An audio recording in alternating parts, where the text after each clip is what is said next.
السلام عليكم ورحمة الله وبركاته. noloshu waa laba mid waa safar xiiso leh ama waxba maaha oo kolkii uu albaab farxadeed xirmo waxa furmo albaab kale hase ahaatee inagu waxaynu eegnaa albaabkii naga xirmay taasina waxay sababtaa inaan arki weyno albaabka cusub ee inoo furmay oraahdaasi waxaa tiri haweeney lagu magacaabo Helen Keller waxay ahayd haweeney Mareykan ah oo iyada oo 19 bilood jirto caruurnimadeedii uu ku dhacay cudur deedna waxay weysay araggeedii iyo maqalkeedii si waalidkeed ayaa lahaa hami sare waxayna aamineen inay gabartooda noqon karto mid wax ka bedesha nolosheeda iyo waliba bulshadeeda waxayna u qabteen macallin gaar ah oo dadka naafada ah waxbaro iyadiina waxay xoog saartay waxbarashadeedii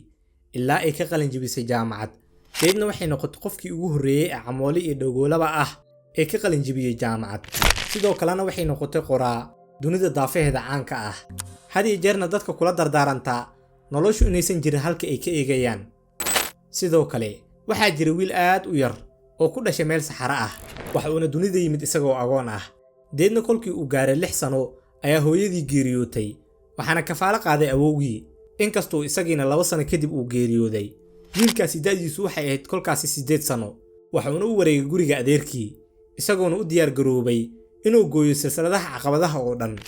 haddaba waqtigu wuxuu isgoraba sanado fara badan kadib dadkii ku hareereysnaa oo dhan ayaa ka hor yimid afkaartiisii aragtidiisii iyo waliba waxa uu aaminsanaa kolkii laga reebo in yar oo isaga taageersaneed se wax uu sii laba jibaaray dadaalkiisii waxaana noloshiisa oo dhan ku hareereeyay dadka aaminsan fikirka tolmoon iyo waliba xeerarka qusla'aanta ee nolosha ilaa uu noqday ninka ugu saameynta badan dunida uuna magaciisu gaaray magaalo waliba oo caalamka ku taalo haddaba wiilkaasi soo arka duruufaha caalamka oo dhan misana guuleystay waa suubanaheena sallallahu alayhi wasallam sirta guushiisuna waxay ahayd habka uu nolosha u arkayay oo aad uga duwaneed dadka kale sida ay u arkayaan haddaba daawade inta aan barnaamijkeena hore u galin waxaan ka codsanayaa inaad ila daawato muuqaalka ninkan waxaa inoo wada muuqda ninka boodayo hooska taalooyinka dabaysha korontada ka dhaliyo oo ninkani waxa uu isleeyahay birtan iyayna kuugu dhicin hadda ugu birtaasi waxay ku taalaa korkiisa waxa uuna arkaa oo kaliya hooskeeda si isaga ayaa aaminay oo ka dhigta caqabad jirta oo waxa la leeyahay badiba caqabadaha inagu hareereysan ma ahan kuwa sax ah oo jira ee waa kuwa aan inaga suureysano jiritaankooda haatanna ku soo dhaw saaxiib xalqadeena afraad ee barnaamijkeeni dhayida nafta dhab ahaantii kolkii aynu dhayno dhaawacyadeena oo aan dhisno ruuxdeena ayaynu dhisi karnaa caalamka kale ee inagu hareysan iyo waliba mustaqbalkeena waxaana barnaamijkeena maanta ku dul istaagi doonaa fikirka tolmoon iyo waliba rajo wanaagga ee fadlan haddii aad nagu cusubtaa subscribe inoo saar channelkeena hana ilaawin inaad muuqaalkan laag saarto mahadsanid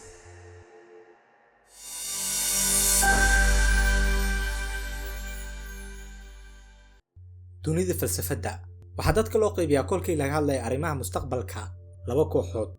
koox aaminsan aragtida optimism iyo koox labaad oo aaminsan aragtida pessimism kooxda aaminsan aragtida optimism waxay rumaysan yihiin had iyo jeer inay dhici doonaan mustaqbalka arrimo wanaagsan oo waxay mar waliba diiradda saaraan fikirka tolmoon aragtiyaha togan iyo waliba xeerarka qusla'aanta waana astaan lagu yaqaano dadka guuleysta halka kooxda labaad ee aaminsan aragtida pessimism-ka ay had iyo jeer sawirtaan mustaqbal murugo iyo dhibaato badan waxayna dhex dabaashaan badweynta quusta iyagoona kol waliba ay kufaan aaminsan inay dhibaato ka daran ay sugayso waxayna sidaas ugu noolaadaan nolol rajo la'aan ah qolada aaminsan fikirka tolmoon iyo waliba rajo wanaagga ujeedkoodu maaha inay iska indhatirayaan dhibaatooyinka ku dhacayo ayna aaminayaan inay wax waliba yihiin sidii ugu habboonaa ee ujeedkooda dhabta ah waa inay rabaan inay aqoonsadaan sababta iyo waliba salka dhibaatada si ay u dabar jaraan dhibaatadaasi si haddii ay dhex galaan duni murugo badan waxay ogyihiin inaysan weligood aflaxayn oo aynan dhibaatadaasi ka bixi doonin qolooyinka cilmu nafsiga daraaseeyena waxay ku qeexaan optimism in wax waliba lagu dhiso rajo iyo in la aamino mustaqbalka inuu noqon doono mid wanaagsan waliba si kalsooni leh diinteena suubanna waxay gebigeedba inoo diidaysaa inaynu mustaqbalka ka eegno dhanka xun taas cagsigeeda waxay inoo sheegaysaa dadka quusta inay yihiin kuwa guuldareysta labada daaroodba haddaba saaxiib sideen u quusannaa isaga uu allaha adduunka abuuray uu inagu leeyahay qul yaa cibaadiya aladiina asrafuu calaa anfusihim laa taqnaduu min raxmat illaah ina allaha yakfiru dunuuba jamiica innahu huwa alghafuuru raxiim ku dheh nabi maxamedow addoomankii ku xadgudba nafafkooda inaysan ka quusan naxariista alle subxaanahu wa tacaala oo qofkii noloshan ka quustay waxa uu ka quusta naxariista alle qofkii naxariista alla ka quustana waynu naqaanaa waxay diinteenu ku tilmaamtay oo alle subxaanahu wa tacaala waxa uu leeyahay waman yaqnudu min raxmati rabbihi ila daalluun naxariista alle subxaanahu wa tacaala kama quustaan ilaa kuwa baadiyoobo mooye suubanaheena nebiga sallallahu calayhi wasallam isagoo hoos fadhiyay kacbada harkeeda ayaa waxay u yimaadeen saxaabadii weliba waxay ku yidhaahdeen nebi allo waxaana taabtay dhibtii quraysh ee miyaadan alle subxaanahu wa tacaala gargaar inoo weydiinaynin uunan alle subxaanahu wa tacaala inoo gargaaraynin nabiga sallallahu calayhi wasallam wuxuu ugu jawaabay jawaab aad u cajiib ahayd oo waxa uu yidhi kuwii idinka horeeyey mid ka mid oo alle subxaanahu wa tacaala rumeeyey ayaa lasoo qabanayey deedna god inaa la qodo ayaa qaybta dambe loo gelinayay waxaana lagu dhahayay ka noqo diinta aad qaadatay deedna waa uu diidayay qofka inuu ka noqdo diintiisa kadibna miinshaar dab la geliya ayaa inala soo qaato ayaa madaxa laga saarayay oo laba qayb ayaa loo kala faliiqayay deedna waxaa lagu sii amrayay qofka inuu ka noqdo diintiisa isagana waa uu diidayay inuu diinta ka noqdo oo sidaas ayaa laba loogu kala dhigayay wallaahi alla ayaan ku dhaartay waxaan aaminsanahay inuu arrinkeena hagaagi doono oo weliba mid ka saaran daabada uu ka bixi doono sanco ilaa isagoo aadaya xadarulmood isagoo aanan ka baqaynin alla subxaanahu wa tacaala mooye sidoo kaleetana xoolihiisa uunan uga baqaynin yeyda mooye walaakinakum tastacjiluun laakiin waa degdegaysaan haddaba nebiga sallallahu calayhi wasallam isagoo xilligaa joogay ayuu waxa uu saxaabada kala hadlayay mustaqbalka isagoo weliba u muujinayay ififaalada iyo siday wax isku bedeli doonaan waxaanu u cadeynayay nebiga sallallahu calayhi wasallam in dhibaatada kolkaasi jirta laga gudbi doono oo tusaalahan kolka aynu dalkeena fiirino sidaynu ahayn 30 sano ka hor hadda waynu ka fiicannahay insha Allah sidaynu haatan nahana 30 sano kadib waynu ka fiicnaan doonaa hadii jeer waxa aynu uga baahan yahay inaan rajo wanaagsan la imaano alle subxaanahu wa tacaala aan si wanaagsan ugu kalsoonaano oo aan aamino in dhibaatada aynu haatan ku jirno ay noqon doonto mid dhamaad leh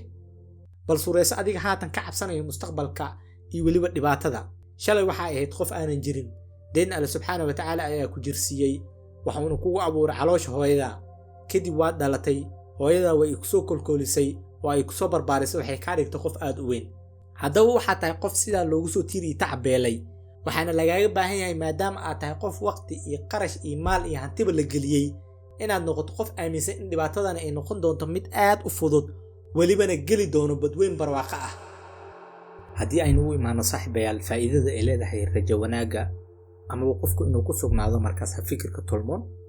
waxaa la leeyahay rajada wanaagsan kaliya ma saamayso nolosheena sidoo kale cilmibaarisadu waxay sheegayaan in dadka leh rajada wanaagsan ee had iyo jeer mustaqbalka ka fiiriya dhanka positive-ka ah inay ka caafimaad badan yihiin ka farxad badan yihiin kana guulal badan yihiin kuwa markaasi had iyo jeer nolosha ka fiiriya dhanka iyo caqabadaha dhanka iyo negative-ka haddaba waxaa leeyahay xiriir ayaa ka dhexeeya qofku inuu rajo wanaagsan leeyahay iyo caafimaadkiisa jireed waayo dadka had iyo jeer nolosha ka fiiriya dhanka iyo rajada wanaagsan waxaa noqdo mid adag habdhiska difaaca jirkooda markii lala barbardhigo dadka aanan rajada wanaagsan lahayn sidoo kale dadka rajada wanaagsan leh waxay noqdaan kuwa aanan ku nooleen nolol buuq walbahaar iyo walaac badan sidoo kale dadkaasi aad ayay uga fogyiin ayaa leeyahay cudurrada ku dhaco wadnaha xitaa sidoo kale dadka ku nool rajada wanaagsan noloshana ka fiiriya had iyo jeer dhanka wanaagsan maskax ahaan way ka caafimaad badan yihiin markaasi kuwa lidkooda ah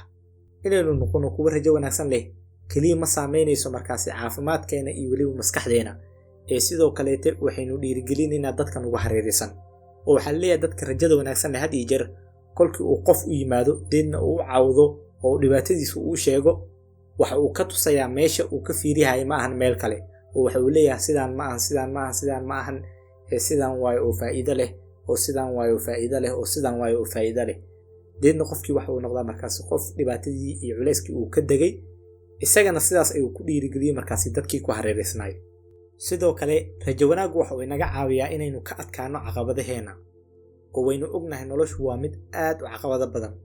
noloshu kuma lihi markaasi sucuubaad iyo caqabado ma leh dhab ahaantii noloshu aad ayay u caqabado badan tahay weliba dhibaatooyinkoodu waa kuwa aanan dhammaanin